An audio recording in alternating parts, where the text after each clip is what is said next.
Gentlemen, we want to welcome everybody back. We're doing two laws about the eve of Passover. The night before Pesach, there's a mitzvah of what? Bedikat Hametz.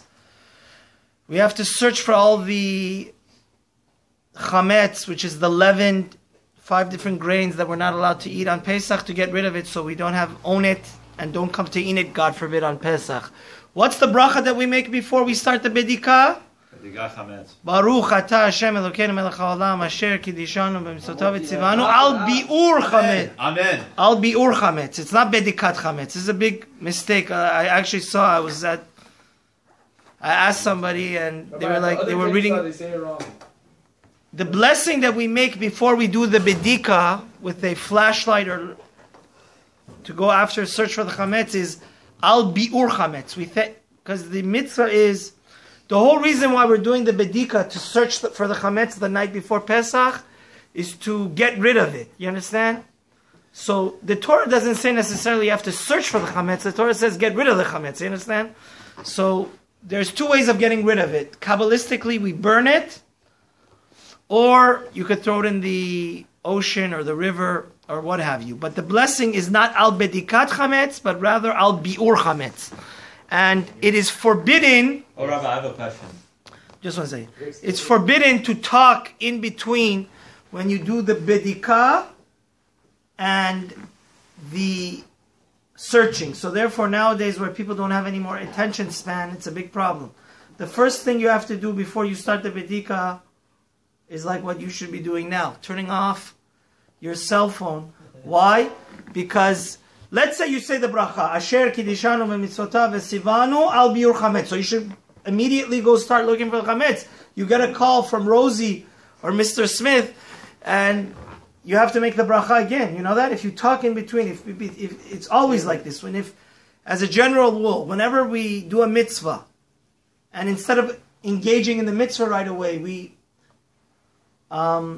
between the blessing and the mitzvah, we talk and we do other idle stuff that has nothing to do with the mitzvah. The bracha is levatala. So therefore, word to the wise, it would be highly recommended to turn off your cell phone, because Rav Ovadia brings here in Hazon Ovadia that even during the bedika you shouldn't shmuz, because he says there's 2 reasons you shouldn't shmuz. First of all, you're in the middle of doing a mitzvah, and secondly, when you start talking about other topics, you're not going to do a good bedika, a good thorough checking, right? You're going to skip a room, skip under the bed. And so therefore, it is forbidden to talk in between the blessing and the bedika. And even during the bedika, you're only allowed to talk about things that have to do with the bedika, right? Let's say and really it's a mitzvah for everybody in the house to participate, to follow the father of the home and go from room to room, in the garage, in the car, in the office. You know, a lot of people don't know this. You have to, anywhere that you own, you have to do bedika on the night. So if your office is close enough, after you do your home, you have to go check your office. If your grandmother or mother or great aunt are unable to do the bedika, you could go assist them to do it. And that's a double mitzvah. And the final thing I wanted to talk about is that en levarech she'achayanu al mitzvat bedika. Even though we do this mitzvah of searching for the chametz once a year, there is no bracha of shechiyanu.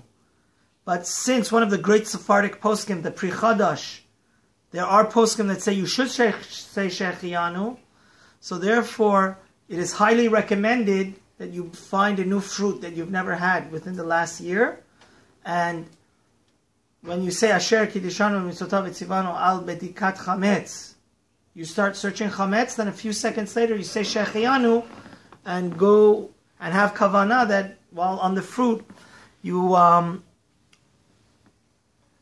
also saying a mitzvah on this really precious mitzvah. Now I want to go a little bit kabbalistically.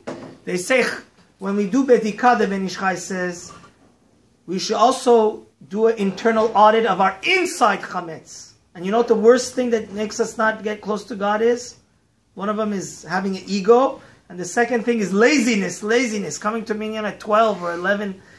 So when you look for the chametz, you should also symbolically use the light of Torah to look inside and see what your deficiencies are in your characters. Are you too lazy? Are you too egotistic? Are you too obnoxious, self-centered? So may Hashem help us not only to search for the physical chametz, but rather search for our character deficiencies. And in honor of this month of miracles, God help us that to burn away all our ego, all our laziness, all our deficiencies, and may we have a very, very kosher